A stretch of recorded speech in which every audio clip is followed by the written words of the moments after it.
Well, to start this off, I am not an artist. That being said, this is the story of the D&D campaign that I ran for about 6 months, title being The Progenitor's Vault. There were 8 people total. There was 2 groups though, and now I'm going to draw a rough approximation just to visualize all the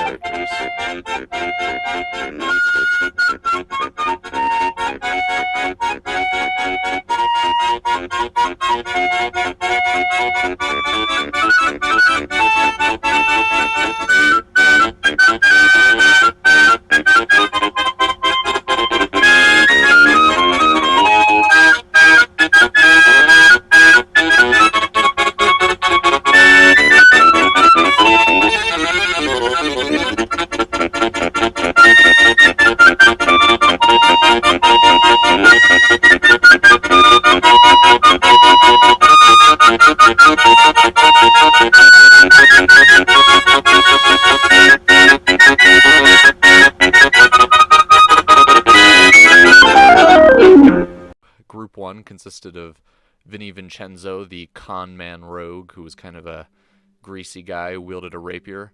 Mumphus, the sorcerer who used wild magic and got himself into crappy situations because he was sort of an old coot, an old eccentric coot. Nemea, who was also a sorcerer. She was a tiefling who listened to her demon through her teddy bear. And next to her is Aaron, who was sort of a milquetoast ranger who had a pseudo-dragon. Milquetoast compared to the rest of the group, at least. Group 2, we have our manhunk paladin named Atticus. Blonde hair, green-eyed, pretty chill guy. Next to him, the nautical-themed Asher Hearn. He wielded a glaive. What at first was a trident, but wielded a glaive and dreamed of getting a better ship for himself. Next to him, the no Saphiri look-alike is actually Johann, who is a half-elf.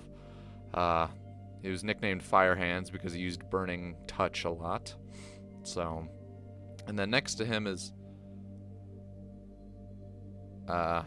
next to him is Alton Tealeaf, the halfling of the group, who was an arcane archer and shot many magic arrows at people. This is a quick rundown of both of the groups, but I hope it helps you visualize them a little bit.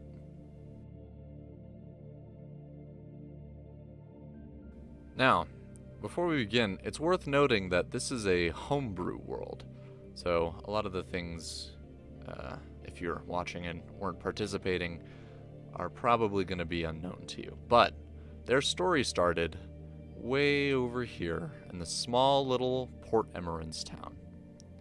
From here, they received their mission, which was they were all part of a competition to go to this great inventor's mansion or estate. His name was Ranulph of Arconi. Now, this man was responsible for many, many magical creations and was really putting the world through a golden age. And a crime syndicate known as Oni was sponsoring people to go and, steal his stuff. So there's a bunch of different sponsors, and these sponsors ranged from the Crimson Legion, the Free Arcane Guild, the West Anglican Trade Federation, and more. Group 1 chose the Free Arcane Guild, and it came with a couple of perks, namely being able to stay at any Free Arcane Guild residence or whatever benefits, the Free Arcane Guild would have in a specific town or whatever. In addition to that, though, they had to be magic users, but if you noticed that 2 people weren't necessarily magic users, they sort of conned their way into the Free Arcane Guild. Vinny Vincenzo read somebody's palm, and Aaron just used a bit of his ranger magic, But anyways, Group 1, Free Arcane Guild, they got their mission easy peasy. Now Group 2 decided to go unaffiliated. Because of this, they didn't get any benefits, but they also didn't need to provide anything to the Free Arcane Guild or, pay any dues or whatever. So after they received their assignments, the next day they would be off. Now, they were situated in a small country called Anglica on the continent of Coverine. Now, this is a pretty large continent. It's sizable. It's got various empires and kingdoms and whatnot. But the vault was not here. It was on another continent, a somewhat recently discovered continent called Inua that has been colonized for 20 to 30 years or so. Now, in order to get from Inua, they had to move from Port Emerance, which was right here, and travel across the ocean all the way over here, where they are scheduled to arrive at Martinport. So this journey took, I believe, 2 weeks as they left from Port Emerance and traveled their way to Martinport. But tragedy struck. When they received their assignments, they got a small manila folder. Inside of it was something, and they weren't allowed to open it until they saw land in the distance. So, when they eventually saw the land of Inua in the distance, and they saw Martinport, or what should be Martinport, looming ahead, the packs in their clothes started to glow and get a little bit warm, so they opened it up and they received a ridge. Now, these ridges are nothing more than a cassette player. I wanted to have a way for the groups to leave messages for each other and whatnot, but the quality of them was very poor and you could only record a maximum of 30 seconds. So, they received a cryptic message from Ranulph Varconi himself, threatening them. And it was during this time that storm clouds begun to grow over the land and shifted slowly over to the ocean where they were. It's important to note that these two groups weren't the only people in search of this vault. Now, the other groups, as I said before, the West Anglican Trade Federation, or the Knights of House Raven, or the Crimson Legion, and the many more, had a veritable fleet, and now, per the competition rules, all started from Port Emerance and all left at the same time. So there was about 30 to 40 ships all moving to Martinport right here. When this fleet saw shore, and they listened to their ridge readers, a lightning storm brewed and suddenly started targeting the ships. Now, this is when we're going to be using some divergent colors. So, for Group 1, we're going to be using red. I'll put a little 1 right there for you. And for Group 2, we'll use purple. We'll use purple.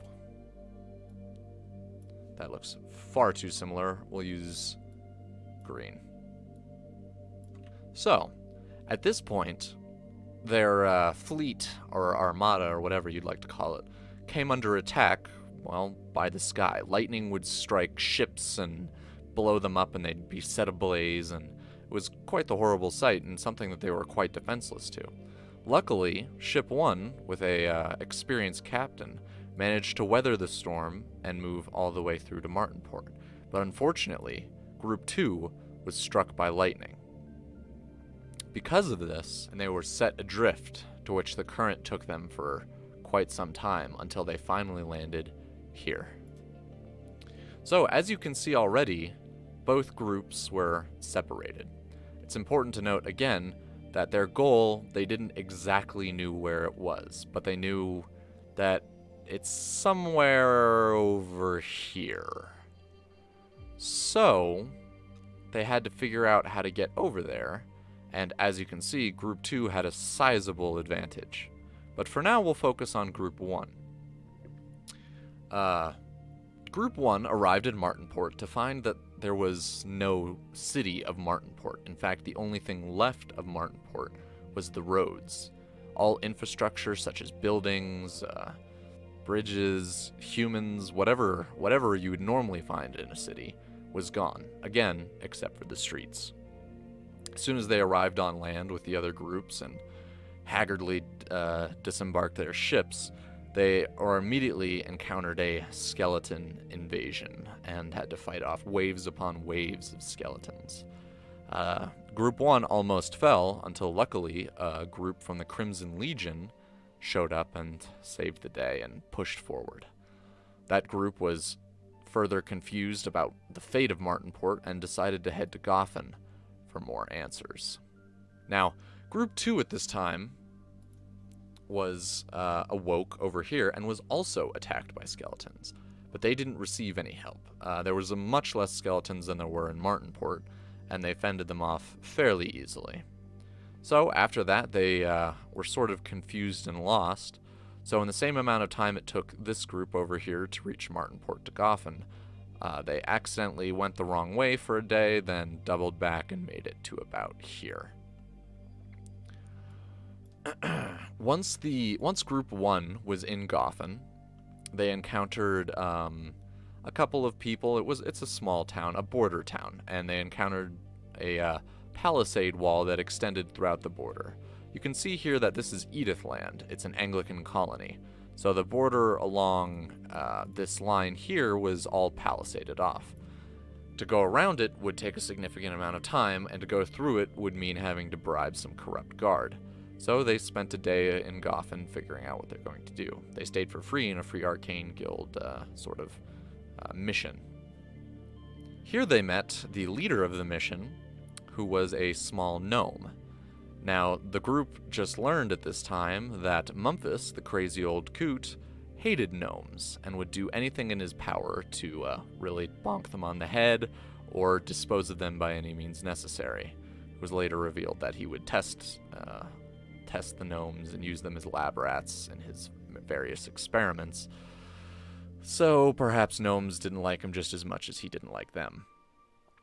So, Group 1, eventually, after their stay at Goffin, decided to go to the wall and then move up and around the gate, hopping over the wall and sneaking around until getting back on the road here, and then moving forward across the road.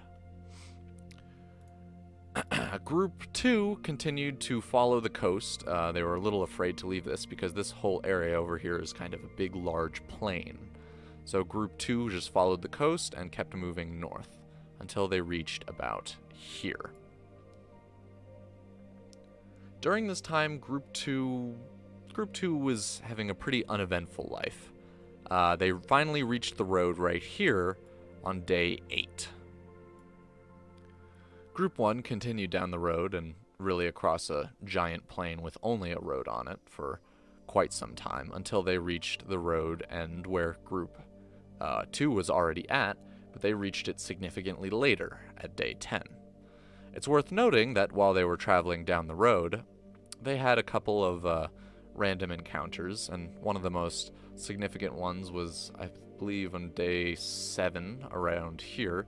They met up with a troop of traveling carnival guys and, assorted rabble, and they talked to an elephant.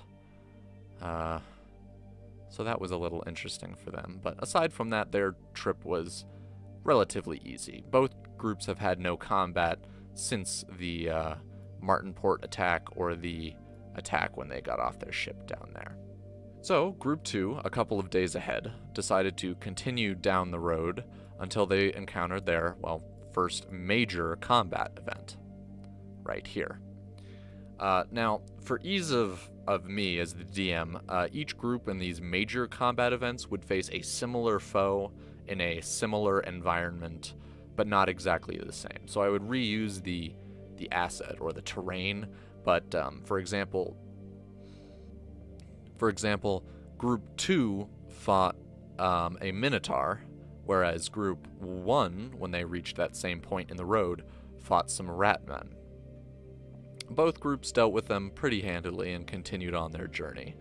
And just for ease, I'll show the path that they took and explain some events that happened on the way. So both groups decided to follow the road, and the road took them all the way to this dwarf town of Azak Kale. Group 1 had an interesting encounter along the way. Around day, I believe this was 14, they encountered a game warden who was upset and had his weapon broken and was just in an unpleasant mood. He complained about a seal that walked up to him and broke his bow while he was hunting. So the group largely ignored this, and the next day when they made camp about down here, they encountered a pod of seals sitting on the shore. Now the old coot Memphis paid no mind to them, but they set up camp on the beach, and they were sort of near the shore. So, during the night, one of the seals snuck up to their camp and stole a dagger from Memphis. Memphis, being an eccentric old coot, again, who can't let anything go, chased after the seal, but the seal escaped into the ocean. After a while, when they went back to sleep, the seal came back and tried to steal his letter opener. This began an epic battle. Memphis would refuse to let this letter opener go. He actually physically chased this seal to the ocean and cast multiple self-altering spells on himself to be able to swim better and see better in the night. It turned out the seal was not actually a seal, but a druid. This druid was stealing weapons because this druid kind of abhorred violence and I guess viewed Memphis as sort of an unstable character. So they ran out into the sea together, this druid frantically running from Memphis, letter opener in hand, ran into the ocean and tried to escape. Memphis, meanwhile, was swimming behind her and casting spell after spell to break the dagger free. Eventually, the druid threw the letter opener as far as she could and dived into the water away from it, deciding that it just simply wasn't worth it. Memphis, however, was not done, and he spent many minutes searching for the dagger until he finally retrieved it and swam back to shore. Meanwhile, while Group 1 was dealing with this seal problem, Group 2 was having their own little adventure. They found a little girl sitting alone and afraid on the road. They decided to take her into their company and kind of escort her to Azak Kale. But on the road, you can see this little yellow line I drew. They encountered a bit of a bonfire going on. They had encountered a group of fanatical religious people called the Sin Eaters. These people were, as you can tell by the name, supposed to absolve people of their sin. Now, the people that they had... The Sin Eaters had attacked a traveling camp of carpenters. These carpenters probably did nothing wrong, but regardless, the Sin Eaters killed them all and set fire to their camp. They were also in the midst of some sort of summoning ceremony. Group 2, curious, approached the burning camp and inquired as to what was happening, to which the religious head kind of brought them forward and asked them if he could search them for sin. Group 2 was, of course, hesitant, but they allowed them to continue because they started to get surrounded by acolytes who were insisting that they go through this. So the head religious man summoned a large demonic creature with sort of a large kind of hog, sort of bipedal hog creature, and had it sniff over everyone. Everybody, fortunately, passed, save for the little girl. The little girl, the hog sniffed and decided that she had sinned. This meant, of course, that the Sin Eaters needed to sacrifice her. Group 2 was a bit paralyzed. They were unsure what to do because they were surrounded by acolytes, and really, if they were to act, they would be at a disadvantage. So for a few seconds, they let the little girl into the Sin Eater's grasp. Now, sacrificing to them thought there might be some sort of ceremony that they could intervene with, but that was not the case. What the case was the little girl would be taken to some other realm with the demon that had been summoned. So, the head religious man opened up a portal which began to suck in the big demon with the little girl in its grasp. Group 2 sprung into action and began fighting. The fight was pitched, but Group 2 was coming out on top.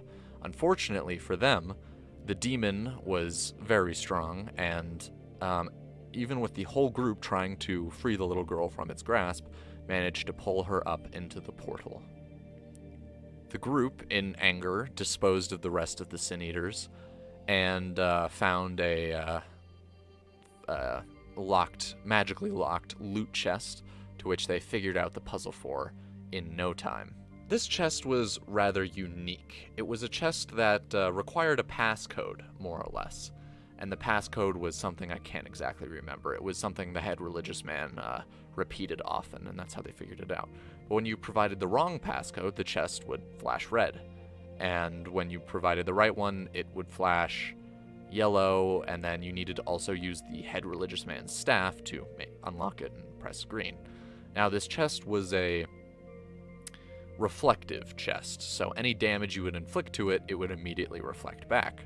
If you swung your sword, the sword would be flung away. So, that wasn't very important for this group. They figured it out very quickly. Group 2 opened the chest, got their magical goodies, and continued on their way. Shaken, but still unwavering in their path. The person who would take it the hardest would be Asher Hearn. He would begin to hear the voices of the little girl haunt him throughout the rest of his journey. Now, as I said before, the groups got the same major encounters, so eventually Group 1, following behind maybe only 3 or 4 days behind Group 2, Group 1 would encounter these same Sin Eaters, but in a slightly different scenario. In this scenario, the camp was still ablaze and everybody was still dead, but there was no more demon and the little girl wasn't there. The Sin Eater drew them forward only to listen to a sermon, not to inspect them. Eventually, things came to blows and they got a little bit aggressive and a fight broke out. The fight was a little bit tougher, actually, for Group 1 than it was for Group 2. Group 1 eventually triumphed and managed to capture the main religious man alive. Now, they couldn't figure out how to open this chest for the life of them. For an hour in real time, they spent trying to figure out how to open the chest. The religious man was unconscious and they couldn't figure out what his role was in it because he wouldn't relent and tell them how to get into it. So what this group did was they brought him straight to the chest, kneeled him down in front of it, and threatened him with a sword against his neck. Auto shutdown initiated. Oh my god. Auto shutdown cancelled. Mic on. Mic off. So, Group 2, frustrated with their inability to open this obviously opulent chest filled with goodies, brought the main Sin Eater to the chest and kneeled him down in front of it, and they threatened him with various weaponry. Now, they had forgotten about the reflective properties, which they so learned about earlier when they tried to throw an axe at it. So, what Vinny Vincenzo did was, after he threatened the man and the man didn't relent, he kicked the man in the back, between his shoulders towards the chest. The chest then, kicked back and sent the main religious man flying with a broken-in sternum, and he quickly died afterwards. The group then spent, again, an hour of real time figuring it out until they finally did and got their goodies and moved on. So, Group 1 soon followed behind Group 2 and arrived at Azak Kale. Group 1 arrived at Azak Kale rather quickly and to no superior fanfare. When they arrived there, they found out that the town of Blackleystorn, down here, was quarantined for some mysterious reason, and they also learned that around here somewhere when they talked to an owl. Regardless, they were in Azak Kale for the foreseeable future. Now, there's quite a large mountain range right here, and they figured that their goal was somewhere around there, and they were correct guessing that. So they could take the long road and go around the mountains and go up through this way, or they could go through a mystical place called the Below Road, which cut through the mountains straight to the estate. Unfortunately, the Below Road was a rather complex contraption. The Below Road was a trade route used from Varkoni's estate, where he would send his various inventions through to trade with Azak Kale, and Azak Kale would then trade them, and so on and so forth. Unfortunately, for the past 7 years, the Below Road had been unused. So, Group 2 spent some time searching around, and they eventually found a pathfinder who would take them through. His name was Maxwell, and he wielded a silver hammer. Unfortunately, Maxwell was sort of a brash character, and as they would later find out, not really a very useful guide. But he promised to take them the next morning from when they arrived. So for the day, they had some questing to do, so they did a small quest where they went to a kobold cave down by the coast and killed as many kobolds as they could, and collected their ears for a reward. This was one of their very few money-making opportunities. When the next day came around, Maxwell took them to the hidden below road and led them through it. Group 1, when they arrived at Azak Kale, did not have a pathfinder, unfortunately, because Maxwell was taking the other group, and were forced to find their own way to the below road. Still, deciding that they needed a little bit of money, agreed to help the mayor of the town deal with a zombie invasion which was coming from the north. They dealt with that no problem and spent the rest of their time in Azak Kale. Now, Memphis has a very unique way of speaking. He sort of speaks like this, and likes to talk like so. And so in Azak Kale, they met a man who ran a potion shop who spoke similarly to him. It turns out that this man who ran the potion shop did not only just speak like him, but had a lot of similar interests. Namely, the studying of other races and, alchemy and other things. They hit it off quite well, but Memphis and the rest of the group decided they could exploit this man. Little did they know, this exploitation would lead to quite the large and really fantastic chase and turn of events. So, what happened was when they entered the potion shop and were searching for health potions and whatnot, the potion maker offered to sell Memphis a potion of detect gnomes, and this potion would detect if you have any gnomish in your lineage. Memphis, of course, being the super gnome racist, absolutely had to have this potion.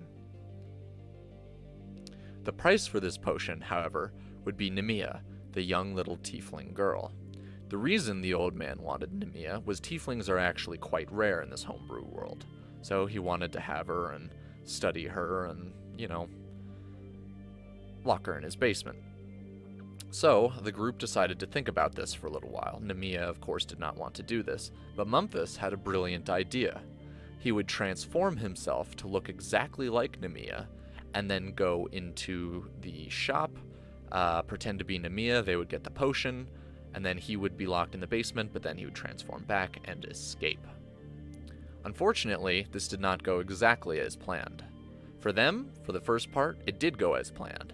Memphis transformed into Nemea, they made the transaction, got the potion, and moved into the basement, where Nemea Memphis, was locked into a small little dog cage.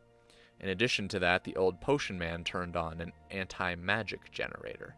The anti-magic generator is a invention by none other than Ranulph Farconi that absolutely neutralizes all magic, no matter the spell. Any spell, you cannot cast spells within its field, nor spells can travel through its field.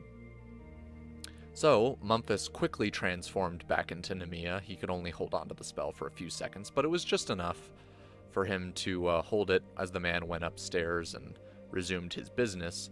But Memphis transformed back into himself and was now locked in a dog cage in this potion man's basement, unable to cast spells. Thinking on his feet, he quickly called for help. The old man rushed down the stairs, and they both had an argument as to what happened. Memphis eventually convinced the old man that Nemea had shape-shifted and teleported away, replacing him. So, the old man enlisted the help of Memphis to go find Nemea. They then began to search around the town. Memphis led them out of the town into a sort of a agricultural field, sort of a flat field. In that field, Vinny and Nemea were both waiting. The old man, when he saw this, cast a spell up into the sky to call for the town guard. He was worried that Nemea would escape again, and he was also worried that he was being bamboozled. Vinny Vincenzo had heard enough of this. He was tired of this whole thing and decided to run the old man through multiple times with his rapier. The old man, now stabbed various times and bleeding out profusely, fell to the ground and died. Group 1 then fled and headed into the below road. As an important aside, when the old man was talking to Memphis and Vinny when they were in the shop, he did mention that one of his sons was named Atticus. Now, this was a throwaway name in the mind of the DM, and it wasn't actually meant to mean anything. But he said his grandson's name was Atticus. Now, Vinny Vincenzo and Atticus B. Azarad had met before in their backstory. They had met before. They got into trouble, and one of them turned in the other for it. But regardless, Vinny Vincenzo was now convinced he just killed Atticus's grandfather, and this is a small plot point that will propel them in the future. Regardless, after defeating the zombie invasion and killing an old man on the outskirts of town, Group 1 continued into the below road, unguided. Group 2 had already made it through the entirety of the below road when Group 1 arrived. It was a magical below road that the whole journey to go through this mountain range right here only took about a day and a half. But during that, Varconi had come up with multiple safeguards to make sure nobody used it. Namely, most of them were traps and whatnot. A variety of the traps and riddles were easily solved and culminated in one very large word jumble trap, which Group 2 figured out just in the nick of time and escaped the below road. They then moved into the Valley of the Soul Collector, but we'll talk about that later. Because Group 2 knew Group 1 was going to follow behind them, they left behind a ridge to mislead them. This ridge would actually cause Group 1 to waste about half a day and put them farther behind Group 2. Group 1 also made some small altercations to the puzzles to make them harder. Nothing crazy, but in the word jumble, they circled certain words to make it appear harder. Group 2 also made some minor changes to some of the puzzles, circling some letters to make them seem more significant, and drawing nonsense on the walls to try to confuse them. For the most part, it seemed to have a good effect on Group 1. Group 1 took a slightly longer time to make it through, but they still made it through nonetheless. The final puzzle, they decided to brute force their way through, deciding to break the magical trap that surrounded them and breaking out of the top rather than solving the puzzle. Now, both parties were in the Valley of the Soul Collector, where they both had a minor battle. One group, it was with two werewolves and some panthers, and the other group was a manticore and a couple of panthers. Even though there was a road, Group 2 began to move at a bit of a slower pace, deciding to not force march their way. They considered themselves to be farther ahead, and they had a couple of unforeseen encounters that slowed them down significantly. Because of this, Group 1, at the time that when Group 2 left the below road, Group 1 was only 2 days behind. And because of Group 1's slowness, Group 2 was able to actually get ahead. And this would be important for later on, because Group 1 would pull ahead for the rest of the campaign. So as both groups traveled, they encountered some small towns. More exactly, 2 small towns. One town was sort of opulently built, the other one was sort of crappy. In the opulent one, there was orcs, and the crappy one, there was elves. They seemed to have some sort of relationship. The elves below had some sort of crippling plague that plagued them for many, many generations, that the orcs luckily had a rare flower to cure. In turn, the orcs provided medicine, and the elves would provide, structures and manual labor and whatnot. Now, unbeknownst to them, this was more or less the plot to Star Trek The Next Generation, Episode 22, Season 1, titled Symbiosis. In this episode, it is basically what we've described, but perhaps in a more sci-fi setting.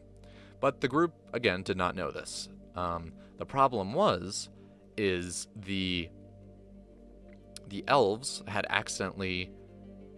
So, when Group 1 arrived, they encountered a problem. There was a large ravine and a bridge to cross it. But when they arrived there, the bridge was cut down and there was a burning wagon next to the bridge. Apparently, some members from the Crimson Legion, a competing group, had gotten there ahead of them and decided to sabotage them. Inside this wagon was the life-saving drugs for the elves. And the elves were also the people who broke the bridge, who built the bridge. So, when Group 1 arrived, they had a bit of a quandary. The elves insisted that they needed another payment to take back to the town before they could fix the bridge, and, or else everybody's going to die there. And the orcs, of course, refused to do that because they weren't going to be paid double. The elves simply just did not have the materials to pay them for another full shipment. Eventually, Group 1 sort of arbitred the whole discussion, and they came to the conclusion that the orcs would provide the drugs and the elves would rebuild the bridge. They made a small temporary bridge, and Group 1 crossed. They decided that there was something not quite right going on, but they decided to largely ignore it, with the promise of wealth and fortune lying ahead. Group 2 then arrived a couple of days later. Another problem had risen up. The plague in the town was much, much worse, and the shipment promised had accidentally fallen into the river. The orcs were now absolutely refusing to do anything about it. They were being quite obstinate, as orcs will. So, as Group 2 came by, they asked Group 2 to do them a favor. They handed them the old contract saying that they would pay double next season, the elves would pay double next season to pay the orcs for the shipment, and was conveniently signed by the arbiters Memphis, Vinny, and Nemea.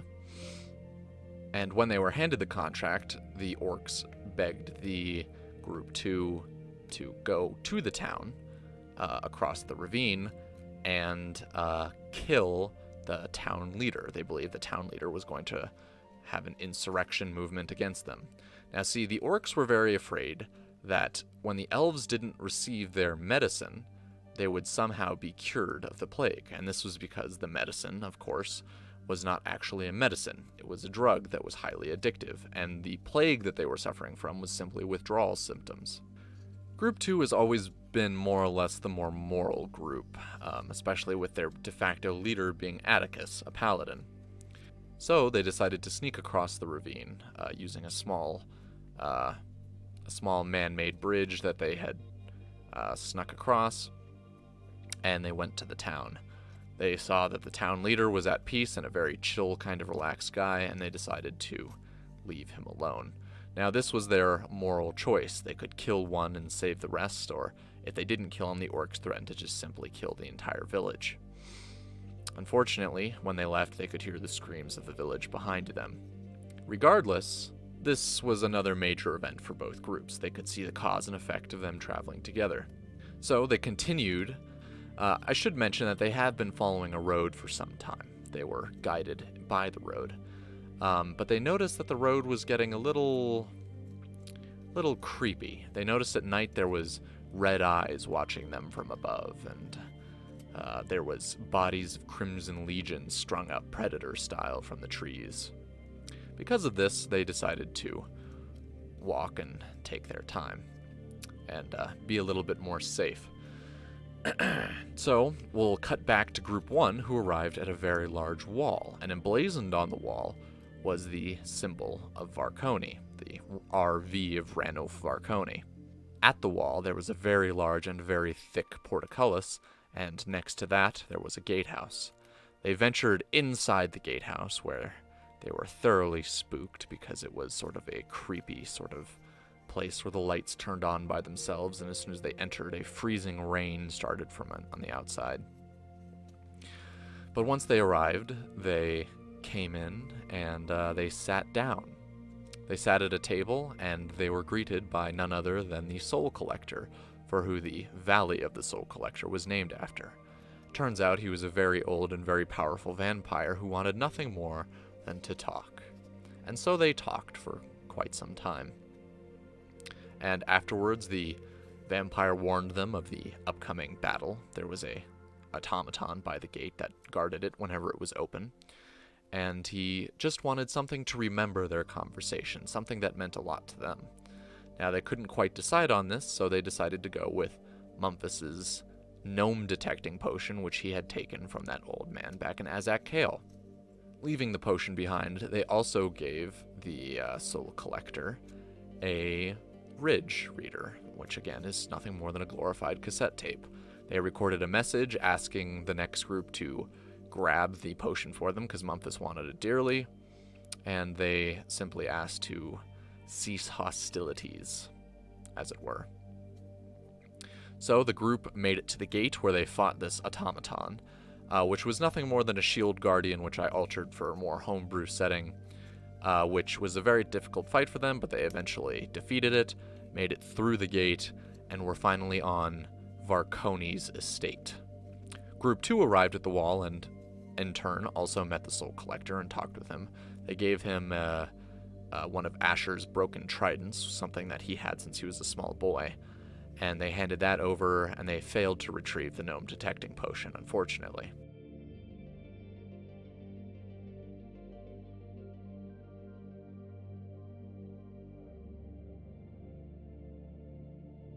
Group 2 opened the gate and also fought a new automaton that had come and taken the old one's place, and they too barely defeated it and made it through the wall. Now, this is a turbulent time.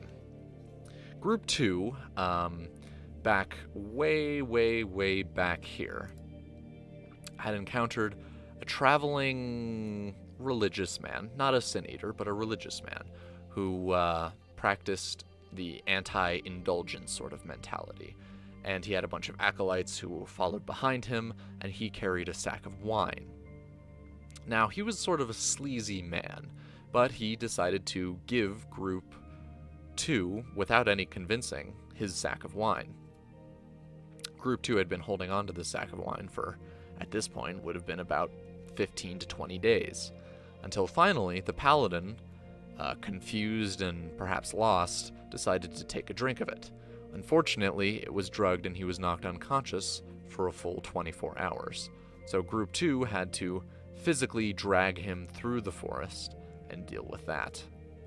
While they were in the midst of this, it's important to mention that Mumphas, the eccentric old coot, had unfortunately caught a bout of jungle fever, or more accurately, the cackle fever, which, if you're unfamiliar with D&D, is a sort of jungle-born illness which simply just makes you chuckle in its early stages.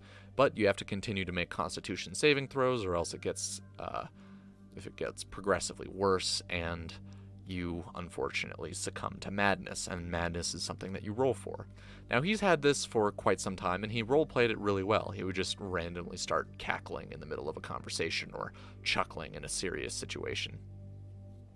But unfortunately, after they made it through the gate, he had failed his Constitution saving throws and was now mad. He was mad, and his specific madness that he rolled for was he could see some invisible imaginary friend who would whisper in his ears and tell him to do things. Now, the group was already quite jaded by Mumphas. They were used to ignoring his shenanigans and really just not paying attention to him, but this madness caused him to progress and become much worse. He was aggressive, he was even less rational than before. So, as the groups advanced through this final bout of forest, Group 1 came out into a large open farmland, where ahead they viewed a medium-sized city, and in the middle of the city a large raised cliff on top of it with a giant mansion. But before they could get there, they had to move through quite a bit of farmland. When they were moving through the farmland, they met some slaves. These slaves worked for one of the landowners. They had a conversation with the slave, and the landowner met them and discovered that they were not actually from where they say they were, and ran to get the guards. This Varconi estate was a closed property, and outsiders were unwelcome. So, Vinny moved into the farmland a bit and was talking to one of the slaves, where Mumphas followed him. Some sort of altercation happened. It was over something minor, but basically, Mumphas's imaginary friend told him to fight Vinny, and a sorcerer versus a rogue in close quarters, it was actually rather one-sided. The rogue, Vinny, quickly knocked him out and tied him up. Now, Vinny at this point was absolutely furious. He had no idea why Memphis had just attacked him, especially when they were so close to their goal. So, what they did is, as soon as they reached the farmland and after the whole meeting with slaves, turned around and walked back to the forest, where they put Memphis on trial. Both of them, Nemea and Vinny, were talking about what they should do with him. Aaron was absent at this time, so they were both decided. Both of them were unsure of what to do. Vinny had already killed an old man not 5 days before, and Nemea was, well, a evil little girl and wanted to kill him as well. But after much debate, they decided to spare him. They made Memphis promise that he wouldn't do anything, but they disarmed him and they took all of his clothes and weaponry. Unfortunately, this means that Vinny took Memphis's focus, and Memphis therefore could no longer cast spells. Memphis, outraged and with his imaginary friend Gavin whispering in his ear, demanded that he have back a weapon, but Vinny was understandably reluctant to do so. I mean, Memphis had just attacked him not 3 hours before. So, Memphis decided to insist that he get a weapon back, and Vinny eventually decided to give him his letter opener. Memphis did not want his letter opener, he wanted his focus so he could cast magic, but Vinny refused to do so. Another argument ensued, and Nemea, the little girl sick of all the arguing, simply cast a spell on Memphis and knocked him unconscious yet again. The group, now absolutely confused as to what to do, decided to drag Memphis into the town, but they discovered getting into the town would not be as simple as they thought. We move back to Group 1, who, after a full 24 hours of their paladin being unconscious, finally got him awake, and they moved forward. They encountered the same slaves that Group 1 had already encountered, and they conversed with them. So here's where they took a slightly divergent path. Group 1 decided that they needed to get some form of identification. They knew that this was a closed society, and therefore some sort of crazy identification would be required. So they traveled this way, and they found a farmhouse. From this, Group 2 decided to break and enter this small farmhouse. Inside, they found that the father was away, and only a wife and her 3 kids were. They quickly captured the wife, tied her up. Johann, being a warlock, cast sleep, and one of the kids fell down the stairs fast asleep, and another kid was also asleep. They also went upstairs and broke into the nursery and took the baby's necklace. Now, everybody born into this estate was given a necklace. It's a small little identification thing that would mean that they wouldn't be targeted for inspection by these roving automatons that walked around. Now, with these children's and woman's necklace in tow, they finally were able to move into town. Again, Group 2 was slightly behind Group 1, but despite this, Group 1 had done the exact same thing and found a farmhouse on the other side of the estate, broken and entered, stolen a necklace from a little girl, a little boy, and a wife when her husband was not home, and also decided to walk into the town. When they both arrived into the town, Group 1 slightly ahead of the other by maybe a day or two, they searched around the town for various things, and they prepared to rob the estate.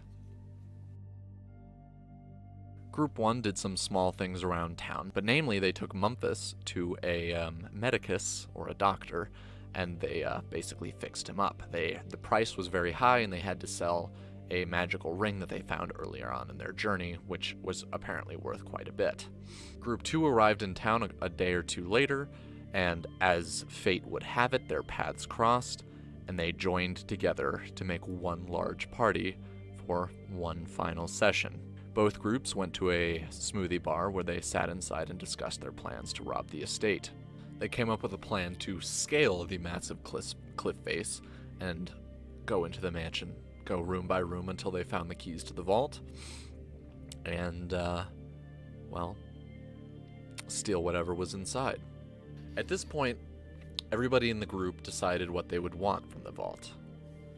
Atticus, the paladin, just wanted to destroy whatever world-ending weapons that Varconi possibly had, including the one that caused the horrible lightning storm at the beginning of the game.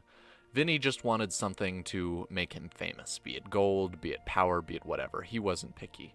Mumphus accused the brilliant inventor of Varconi of stealing his inventions. While he did not, Mumphus was convinced about this and decided that he wanted some of Varconi's inventions to claim for himself. Nemea wanted some arcane artifact to free her patron demon and let him out into the world. Aaron wanted some evidence of where his parents went because he was an orphan, and Johann wanted something to save his tribe. Alton was more or less just a guide and didn't really want anything except gold, and Asher, being the nautical-themed man he is, had heard about a mysterious airship that was in the vault that could fly, and he wanted that for himself. So, the groups all agreed that they wouldn't step on each other's toes, and decided to move forward with their plan. They bought climbing equipment and ropes, and they decided to scale the 140-foot cliff up to the estate, the mansion, rather, itself. As they were doing this, under the cover of nightfall, they could see in the distance a large army approaching. It appears the Crimson Legion wasn't the sportly kind of people, and had decided to bring an entire army to this mansion. So it put a little bit of a time limit on them as they quickly scaled the cliff face in a rather dangerous fashion, almost resulting in numerous casualties, and arrived behind the mansion. They ran into the mansion where Vinny disguised himself as one of the guards that they had seen around town, and the guards had a back and forth about what they should do or not. They were supposed to hold the mansion and avoid all conflict and defend the mansion until their dying breath, but they were instructed to stay inside the manor, which was bad because there was only one staircase up. The group decided what they would try to do is draw them outside. Vinny, still disguised as one of the guards, went outside and gave a siren's call, to which some of the guards responded, and resulted in quite the bloodbath. The guards were massacred, but they called upon an automaton, which came outside and inflicted quite a bit of damage, but they defeated. They then moved up a floor, and they discovered an old man praying at an altar. This man was none other than Varconi himself. After a couple of exchanged words, Varconi was unresponsive to them and perhaps didn't care about them, but Vinny decided to approach him and get a little rough. Vinny decided that perhaps Varconi could open the vault. Well, as it turned out, old man Varconi was actually a monk and was quite adept in combat. He rubbed a little orb on his necklace and called forth 2 automatons. This began probably the toughest fight the party had, and as so, they had met the big bad evil guy, and, well, the automatons are the most common and most tough enemy that they had encountered thus far. So, they had a pitched fight. 2 members of the group went unconscious early on, and eventually it turned into them capturing Varconi and the automatons coming in to rescue him. They dealt with the automatons, and Varconi managed to escape the grasp of the paladin and began to run. But as he was running to escape, Mumphus shot him in the back with a bit of magic, and Varconi fell to the ground, dead. The group then, after the fight was finished, went to Varconi's body and retrieved a key and a journal similar to Leonardo da Vinci's journal filled with inventions and whatnot. They then ascended 2 more floors, crossed a bridge, and arrived at a vault. They opened the vault door, which slowly creaked open, and inside they saw wonders that were unimaginable. They had found many, many piles of gold and inventions and whatnot. Nemea found an ancient statue older than humanity itself that had a special ward on it that kept her demon at bay. She managed to convince the Goody Two-Shoes paladin that it was in fact an evil artifact and convinced him to break it, thus making the paladin unleash the evil on the world. Mumphus found a chest of derelict, useless inventions that Varconi had basically thrown in the trash bin and decided to carry that. The paladin himself had found some super weapons and destroyed them. Everybody else got a chest of gold and some other various magical items that they were quite happy with and content with. And of course, the party found the largest item in the vault, which Asher was the most happy for, which was, in fact, a giant airship. Unfortunately, it had a load capacity, so they couldn't take everything that they wanted, but they took as much as they physically could. Thus, with the threat of the Crimson Legion outside, they decided to take off straight up through the walls of the vault and ascend into the night sky. They would then fly away and end their journey there, thus ending the story of the Progenitor's vault. That's more or less the incredibly simplified version of the story, and their stories and their characters may or may not continue on in the future. And with the campaign being complete, I asked everybody in the party to write a small eulogy, because as I told them, please don't discuss what happened to the other groups, because you guys both had unique experiences and whatnot, and this video here was to sort of serve as the overarching explanation of everything that happened. So, now I will read the eulogies, or what happened to these people after they finished escaping the vault. So the party sat on board their airship, gently feeling the cool night breeze wash over them as Asher guided the ship. Each and every one of them had hope for the future ahead of them. They had won. They had attained their goal. They had raided the vault and they had gotten everything they wanted. Asher took the majority of the group back to Anglica. For Johann and the success of the raid on the mansion, he spent a few years in Anglica but decided to return to Inoa, the continent that they are on now, to return to his tribe. Unfortunately, he searched and he searched, but was ultimately unsuccessful. He then spent the rest of his life searching for some purpose, but perhaps never found it. Ehrenfried, the ranger, quickly returned back to his life of, well, being a ranger. He would rather be a game warden than he would be a vault hunter, and he spent the rest of his life just simply hunting animals and protecting king's property. Alton Tealeaf would have a similar fate. He would remain a pathfinder. He would simply guide people to places they wanted to go, and this story was nothing more than a small chapter in his book. He would go on to live a happy life, and he would move on quickly. Nemea continues to follow in her patron demon's orders, under the delusion that he will eventually lead her to his parents, but he never will. Unfortunately for her, she will continue to grow underneath this demon, and that will change her life. Vinny Vincenzo invested his money wisely, mainly in utilities and fruit companies. He retired at the age of 36, just 11 years after the raid. Unfortunately, Vinny became very decadent after gaining his wealth and took up many bad habits. He died of an overdose surrounded by women at the ripe old age of 37. His 5 kids all received equal inheritance, and the wealth was gone in a generation. His assets were seized by the state, and his estate is now a poorhouse. For Memphis, he returned to his home tower with the inventions he claimed as his own, giving him a degree of fame in his local area. These days, Memphis spends his days creating new pointless inventions, including the hands-free nose hair puller, which he sells to the local town people. Memphis has also taken up with a female half-orc with who he enjoys all the pleasures of the body exactly 4 times a day. He is also determined to discover the secret formula for the gnome detection potion, and makes frequent use of the local gnome population in his research. For Atticus, he flew around with Asher for some time. He said farewell and returned to a safe house. He waved goodbye as he was the last person Asher would drop off. Atticus continued to work on things he enjoyed. He practiced making jewelry, he practiced horseback riding, and he studied different healing techniques. After some time, he grew bored and he decided to travel back to his home. He wasn't entirely sure what he was going to do, but he still had a small fortune. He decided he would eventually start an outdoor kids camp and invested in making some homeless shelters. After doing that for quite a few years, he decided to settle down and make his own brewery, where he lived happily ever after. Finally, we speak of Asher. After parting ways with his fellow adventurers, Asher led his new airship, which he named the Dragon, to become a feared mercenary ship.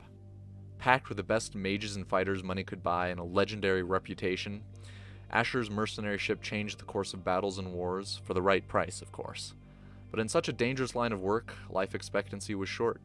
After only a few remarkably successful years, the dragon was brought down into the side of a mountain during an intense battle with a vengeful Crimson Legion. After sifting through the wreckage of the airship, it was quickly determined that it could never be repaired without the help of the dead inventor, Varconi. As for the body of Captain Asher Hearn, as well as his prized glaive, it was never found among the rubble. And thus these 8 characters went their own separate way. And with that, it officially ends this campaign. Thank you very much for listening, and if you participated, for participating. I have left quite a bit out for the sake of time, but despite that, I'm sure this is quite the long video. But anyways, yeah, have a good night.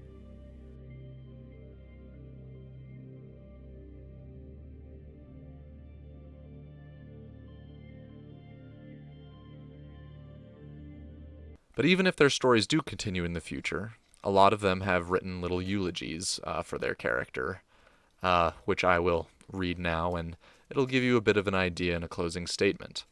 This video is also made in the sense that this Auto would be... shutdown initiated. Oh my fucking god. Auto shutdown cancelled. Fuck off. Mic on. Mic off.